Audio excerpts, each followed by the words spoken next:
A little over a week ago, Sports Illustrated released an article talking about a possible deadline trade between the St. Louis Cardinals and the New York Yankees for third baseman Nolan Arenado. Here's why I think that won't happen and why that trade would not make sense.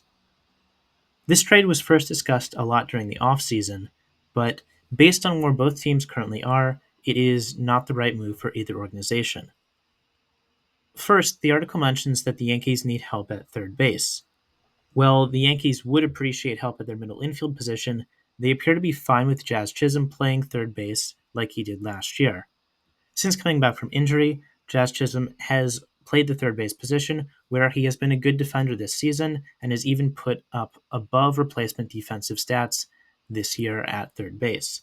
There seems to be little incentive to bring someone else in, which would just intensify the Yankees' logjam at a bunch of their defensive positions.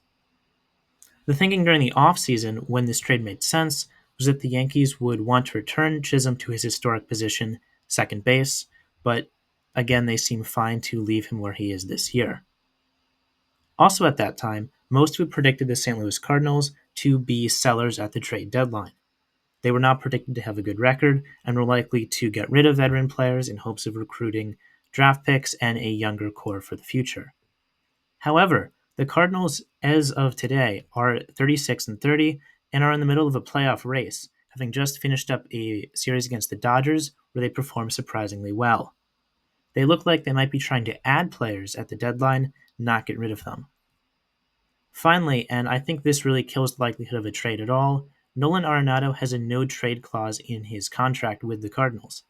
Even if the Yankees and Cardinals both decided to trade Arenado, which again I don't think is in either of their interests, Arenado could deny the trade.